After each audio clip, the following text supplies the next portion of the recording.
ભવિષ્યની અંદર ખરેખર ખરાબ થવાની છે અને એની જવાબદારી હોય તો આપણા સમાજના શિક્ષિત લોકોની છે અને એટલા માટે આપણા લોકોએ આપણા હક્કો માટે જાગૃત રહેવું પડશે, આપણા લોકોએ સંગઠિત રહેવું પડશે અને તો આપણા હક્કો બચી શકશે।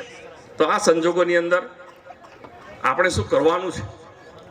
તો આપણા લોકોએ હવે એક કામ કરવાની, જેમને પણ સમાજ પ્રત્યે લાગણી, હું માનું બધા જ આપણા ભાઈઓ બહેનોને સમાજ પ્રત્યે લાગણી છે, તો આપણા લોકોએ ગામે ગામ સમિતિ બનાવવાની છે અને ગામ સમિતિ શું કામ કરશે તો કે ગામની અંદર કોઈ ભણ્યા વગરનું નહીં રહેવું જોઈએ, પૈસા વગર કોઈ ભણવા વગરનું અટકવું નહીં જોઈએ, ગામમાં કોઈ દવા વગરનો કોઈ વ્યક્તિ નહીં રહેવો જોઈએ કે સારવાર વ્યક્તિ રહેવો નહીં જોઈએ, ગામમાં કોઈને પણ તકલીફ પડે, કોઈને ઓપરેશનની જરૂર પડે, કોઈને બ્લડ ડોનેશનની જરૂર પડે, કોઈ પણ પ્રકારની તકલીફ પડે તો આપણું ગામ એને પડખે ઉભા રહેશે।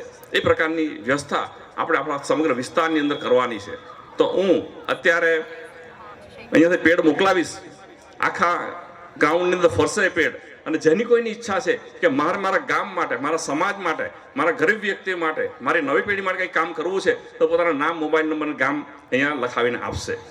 તો આ એક આપણે કામ કરવાની જરૂર છે અને ખાસ કરીને આજે નોકરી મળવાની શક્યતા બહુ ઓછી છે, 0.5% નોકરી મળે એવું નથી અને તેવા સંજોગોની અંદર આપણા લોકોએ ધંધા રોજગારી તરફ વળવા વગર બીજો કોઈ રસ્તો નથી, તો જ આપણા લોકો ખુમારીથી સમાનથી જીવી શકશે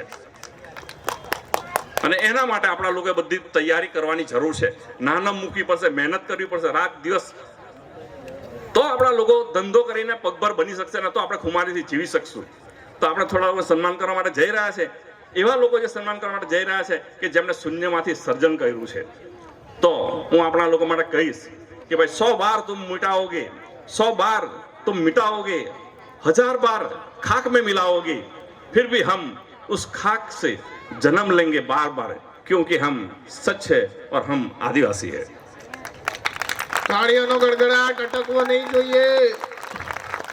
અને મહિલાઓને ખાસ કહીશ કે આ સમાજનું જે અસ્તિત્વ છે, સમાજની જે તાકાત છે એ આ બહેનો થકી છે। ખરેખર આટલી મોટી સંખ્યામાં બહેનો છે, બહેનો માટે આપણે એક તાળી પાડીએ।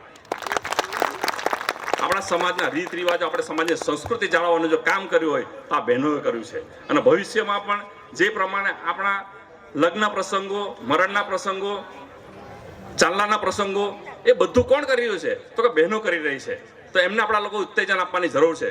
ખાસ કરીને ડૉક્ટર ઈજી પટેલ ઉપસ્થિત છે, કુંજનભાઈ છે, ધર્મેશભાઈ છે, તો જે આખી ટીમ છે એ ટીમ આપણા સમાજની સંસ્કૃતિ થકી એ લોકો આપણી વિધિ કરી રહ્યા છે, તો આપણે એને ઉત્તેજન આપવાની જરૂર છે। હું નવી પેઢીને હું ધન્યવાદ આપીશ કે નવી પેઢી આ નવા રીત રિવાજોની જગ્યાએ આપણી અસલ પદ્ધતિને એ લોકો અપનાવી રહ્યા છે અને એ માટે એમને હું ફરીથી ધન્યવાદ આપું છું।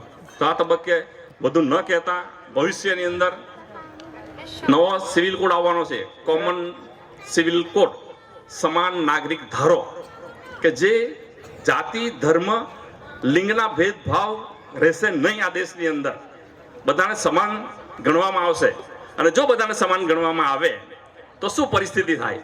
તો આપણું અનામત જાય, આપણો રોસ્ટર જાય, આપણી બંધારણની 5મી અનુસૂચિ જાય, એ આપણા લોકોએ સમજી લેવાની જરૂર છે। તો આ તબક્કે આપણા અનામત રોસ્ટરથી માની તમામ હક્કો વિશે આપણા લોકો વિચારે અને ભવિષ્યની અંદર એને બચે એ પ્રકારના પ્રયત્નો કરવાની ખાસ જરૂર છે। તો જે કલાકારોએ જે કલા બતાવી છે એ કલાકારોને હું ફરીથી ધન્યવાદ આપીને હું વિરમું છું। જય આદિવાસી।